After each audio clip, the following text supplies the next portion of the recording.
그래갖고 이제 유튜버들이 이게 너도 나도 사실 처음에 이제 시작을 해서 자기가 이제 고가의 장비를 구입을 해서 만들고 싶었던 영상을 만들어. 뭐 내가 나오니까 얼마나 재밌어요. 막 사랑스럽고, 그죠? 봐도 봐도 재밌죠. 그런데 막상 시장에 내놓으면은, 네, 안 보죠. 내 친구들이나 이렇게 억지로 봐주고, 가족들 봐주고. 하지만 그래도 존버하면 될 거야. 그러면서 막 일일 일영상 막 올리고. 이제 뭐, 여러분들 말고, 이제 우리 크포 말고, 예, 그냥 일반 그런 직장인 퇴사하신 분들 막 이렇게 하죠. 그래서 이제 하다가 이제 수익이 안 나고 너무 이제 지치고 힘드니까 결국에는 이제 중고나라나 당근에 내놓게 되는 그런 이제 사태가 벌어집니다. 그래서 사실 이제 크포 안 해도 저도 그렇고요. 보면 이렇게 예술가 기질이 있으신 분들이 있는 것 같아요. 그러니까 예술가 기질이 있는 분들은 내가 하고 싶은 거를 하시는 좀 분들인 것 같아요. 그러니까 남이 뭐 사실 어떻게 생각하든 말든 내가 하고 싶은 거 하면 되지. 볼 사람은 볼 거야. 약간 이런 마인드. 그리고 사업가 아까도 말씀드렸지만 사업가의 마인드가 있으신 분들은 남이 좋아하는 게 뭔지를 정확하게 또 파악할 수 있는 그거를 또 수익화하실 수 있는 분들인 것 같은데 물론 둘 중에 어떤 게 좋다고 저는 이거를 뭐 판단하는 건 아니고 왜냐면 저도 예술가 쪽이 사실 강한 사람이라서 그런데 나중에 왜 예술가들은 근데 언제 돈을 벌죠? 언제 돈을 버나요? 예술가들은.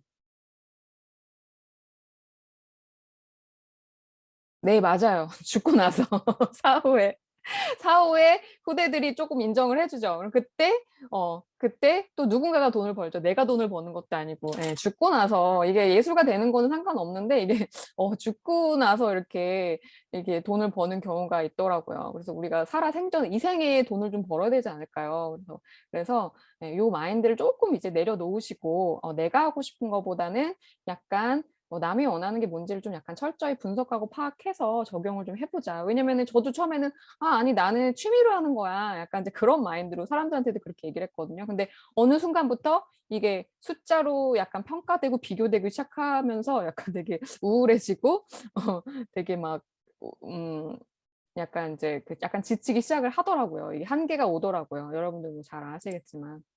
그래서 약간 이제 뭐 사업을 하니까 어떤 창업자와 경영인의 마인드로 우리는 유튜브를 해야 하겠다. 약간 이제 그런 생각이 들었고요. 그래서 이제 그 얘기를 이제 본격적으로 해보도록 하겠습니다. 그래서 1인 미디어의 이해와 수익화하는 거, 채널 다각화. 사실 제가 하고 싶은 얘기가 이거예요. 제가 유튜브를 하다가 블로그를 해서 블로그를 하자 이 얘기를 하려고 하는 게 아니거든요. 이렇게 블로그를 활용하자라는 얘기를 하고 싶은 거예요. 채널을 다각화하자. 그래서 나 막상 유튜브 좋아하는 줄 알았더니 영상 좋아하는 줄 알았더니 나는 블로그가 더 적성에 잘 맞는 것 같아. 저는 그걸로 발견했거든요. 이렇게 사진 찍고 글 올리니까 그러니까 영상에 비하면 너무너무 쉽잖아요. 쉽고 시간도 덜 걸리고 적성에 맞는 것 같은 거예요. 그래서 진작에 나는 블로그를 좀 할 걸.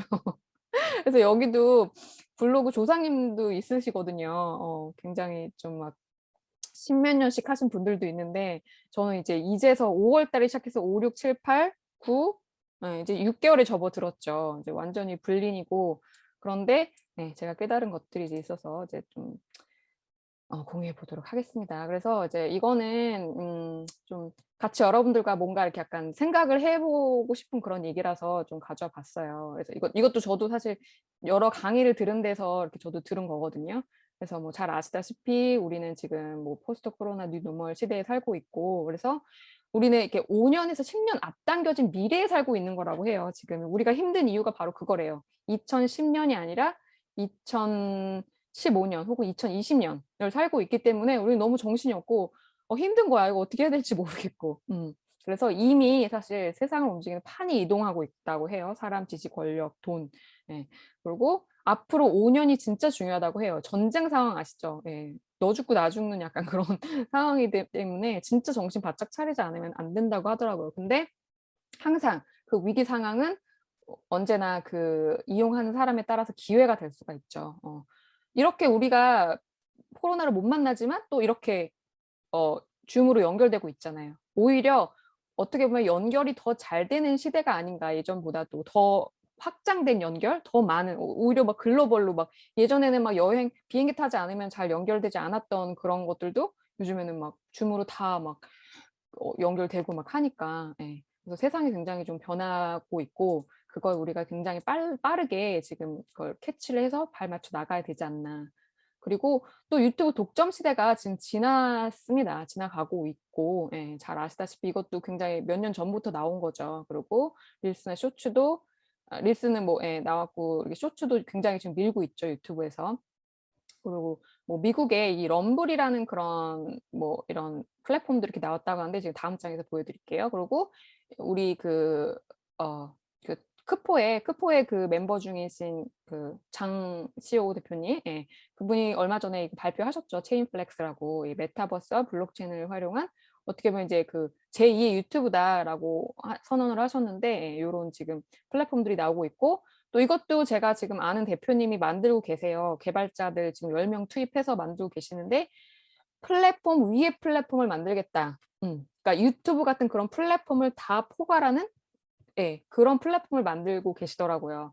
그런 식으로 유튜브가 독점하는 시대가 지났기 때문에 우리는 조금 이제 새로운 방향으로 또 틀 수도 있고 또 희망을 또 가질 수도 있고 이게 전부가 우리의 전부가 아닌 것입니다. 그래서 유튜브에서 조금 우리가 힘들고 성과가 안 나고 좀 망했다 하더라도 우리가 못난 게 아니에요. 우리가 단지 뭔가 이게 뭐지? 길을 잘못 든 것뿐이고 뭔가 기회를 잘 활용하지 못한 것뿐이라고 생각을 해요. 음. 그래서 네, 이 럼블이라는 그 사이트는 이건데 뭐 저도 사실 잘 몰라요. 이건데 이제 외국 친구가 알려주더라고요. 그래서 이게 약간 이제 그 라이센스 비디오를 지금 다 라이센싱 해주는 그런 이제 웹사이트예요. 그래갖고 여기서 이렇게 뭐 자유롭게 다운받기도 하고 이제 이런 식으로 뭐 이런 플랫폼들도 생기고 있고. 그래서 이거를 좀 같이 좀 봤으면 좋겠어요. 우리가 사실 수익화를 하는 데 있어서 막 수십만 명, 수백만 명의 그런 그 시청자들이 사실 필요한 게 아니거든요. 예. 사실은 1000명의 팬만 있어도 우리가 사실 먹고 사는 데는 지장이 없어요. 왜냐면은 사실 1000명이 예를 들어서 10,000원씩만 기부해도 얼마죠? 1억 아닌가? 1,000만 원인가요? 1억인가요? 아, 한 달에. 한 달에 10,000원씩만 해도 아마 1,000만 원일 거예요. 그래서 이렇게 1,000명의 진짜 찐팬만 있으면은 우리가 얼마든지 이렇게 좀 크리에이터로서 사실 그러니까 어떤 금전적으로는 되게 굉장히 좋은 그런 상황일 수 있어요. 그래서 이거를 잠시만요. 이게 잠시만요.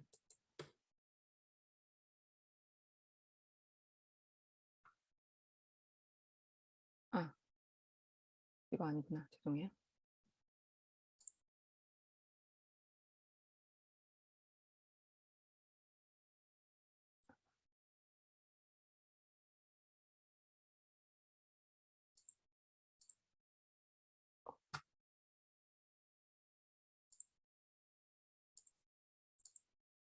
네, 이거 말고 네. 그래서 뒤에 이거 제가 좀 이따 영상을 보여드리려고 하는데 뒤에 있군요. 뒤에. 네. 그래서 이거 뭐 파레토 법칙 뭐 잘 아시죠? 이거 뭐 롱테일 법칙이랑 파레토 법칙. 네, 그래서 상위 20%가 80%의 결과를 낸다. 이제 이게 파레토 법칙인데 이거에 또 반대 이론이 이제 롱테일 법칙이라고 어떻게 보면은 그러니까 이게 요즘에 맞는 게 오히려 이거죠. 잘 안 팔리는 80%가 전체 판매량이 차지하는 비중이 더 크다. 그러니까 약간 그런 소수의 적은 그런 뭐 제품이든 뭐 그죠? 뭐 이렇게 시청자층 뭐 팬들을 가지고도 이게 전체에 영향을 끼칠 수가 있는 그런 시대가 된 거예요. 왜냐면은 그 인터넷의 발달과 이제 여러 가지 상황상 이렇게 바뀐 거죠. 원래는 이제 이게 되게 우세했었지만 요즘은 오히려 이게 굉장히 이 법칙이 더 우세한 그런 시대가 된 거죠. 그래서 요즘은 이렇게 크리에이터 이코노미라는 말을 쓰더라고요. 그래서 크리에이터들이 플랫폼 광고에 의존하지 않고, 그러니까 이런 유튜브 광고, 우리가 유튜브 광고로만 먹고 살 수가 없잖아요. 그죠? 그렇지 않고 자신의 창작물로 직접 수익을 내면서 창작 활동에 전념할 수 있는 그런 시스템을 크리에이터 이코노미라고 하는데, 이거를, 요즘에 주장하시는, 그러니까 이런 현상을 지금 얘기를 하고 있어요. 그걸 뭐 인터넷 제3의 물결이라고 하더라고요. 그래서 우리가 이제 그런 유튜브라는 그런 플랫폼을 이용하지 않고 직접 구독을 하고 직접 후원을 하고 그래서 이 시장이 약간 플랫폼 중심에서 크리에이터 중심으로 콘텐츠 시장이 바뀌고 있다고 해요. 그래서 이거를 좀 같이 봤으면 좋겠어요.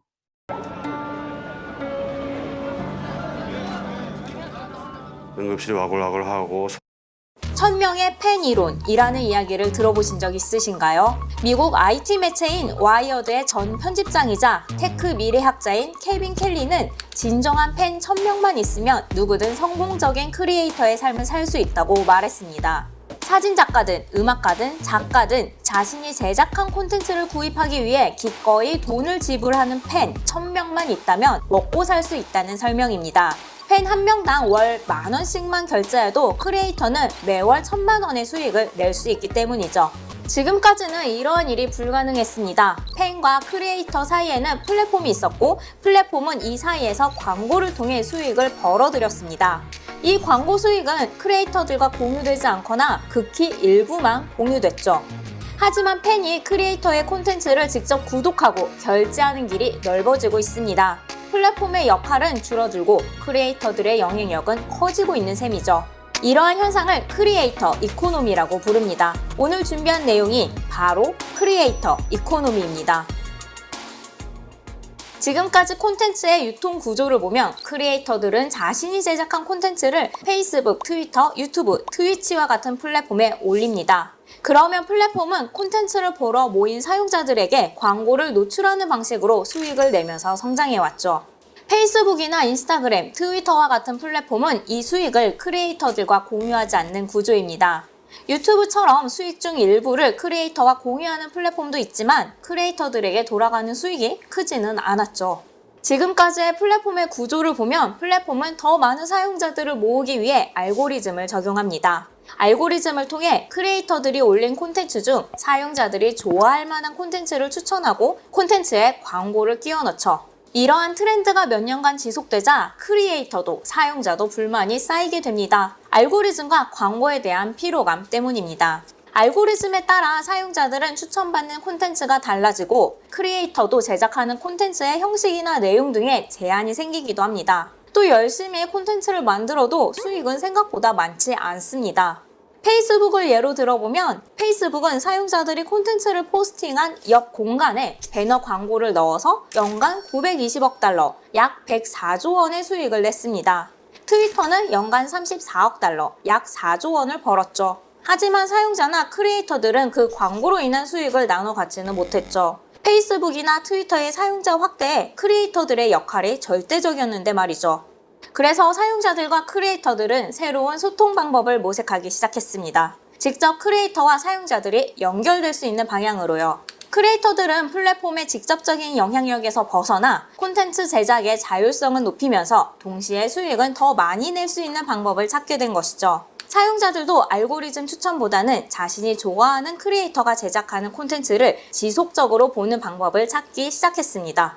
바로 이러한 흐름이 크리에이터 이코노미 현상을 만들었죠. 즉 플랫폼 위에서 형성되던 크리에이터와 사용자의 연결이 이제는 사용자가 크리에이터를 직접 구독하고 직접 후원하는 시스템으로 변화한 것이죠. 크리에이터 이코노미는 크리에이터들이 플랫폼 광고에 의존하지 않고 자신의 창작물로 직접 수익을 내면서 창작 활동에 전념할 수 있는 시스템을 말합니다.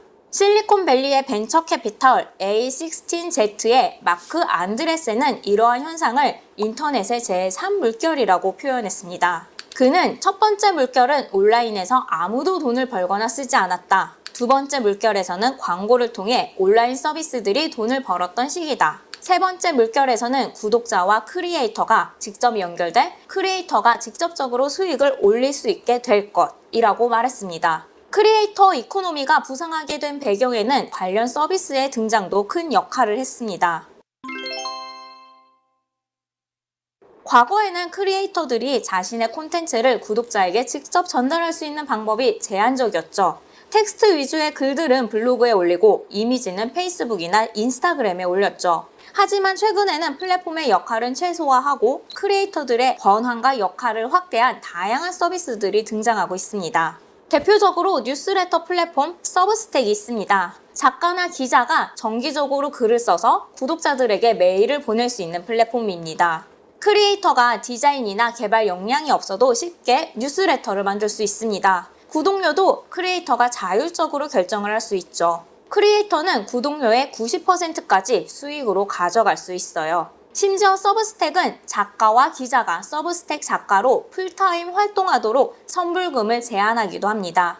예술가들을 위한 플랫폼 패트리온도 있습니다. 패트리온은 게임 제작자, 일러스트레이터, 뮤지션 등에게 팬들이 정기적으로 후원하는 플랫폼입니다. 음악, 영화, 소셜, 팟캐스트 등 다양한 콘텐츠를 패트리온에 올릴 수 있죠. 현재 20만 명 이상의 크리에이터가 패트리온에 등록을 했고 700만 명 이상의 팬들이 매년 총 10억 달러 이상, 약 1조 원을 크리에이터에게 후원하고 있습니다. 패트리온은 후원금의 5%를 수수료로 받고 나머지는 크리에이터들에게 지급합니다. 패트리온의 CEO인 잭 콘티는 이렇게 말했죠. 이제 사람들이 크리에이터들도 자신의 콘텐츠만으로 돈을 벌 수 있어야 한다는 걸 깨닫기 시작했다. 패트리온은 크리에이터가 비즈니스를 성장시킬 수 있도록 인프라를 제공할 것이다. 메타버스로 유명한 로블록스도 크리에이터 이코노미로 볼 수 있습니다. 로블록스는 개발자가 직접 게임을 만들어서 판매하는 플랫폼이죠. 그래서 게임판 유튜브라고 불리기도 합니다. 현재 로블록스에서 활동하는 개발자와 크리에이터들은 700만 명이에요. 개발자는 자신이 만든 게임을 로블록스에 등록하고 게이머들은 로블록스 내의 가상화폐인 로벅스를 활용해 게임을 즐기기 위해 결제를 합니다. 이를 통해 개발자들은 돈을 벌 수 있죠. 크리에이터 이코노미는 디지털 창작물에만 해당되는 건 아닙니다. 전자상거래 플랫폼 쇼피파이는 판매자들이 직접 쇼핑몰을 만들어 구매자와 직접 연결할 수 있도록 인프라를 지원합니다. 또 수공예품 판매에 특화된 애쉬도 소비자와 판매자를 직접 연결해 판매자가 제품을 직접 팔 수 있도록 해줍니다. 국내에 네이버 스마트 스토어나 아이디어스 등이 대표적이죠. 기존 빅테크 기업들도 크리에이터 이코노미에 합류하고 있습니다. 자신들의 플랫폼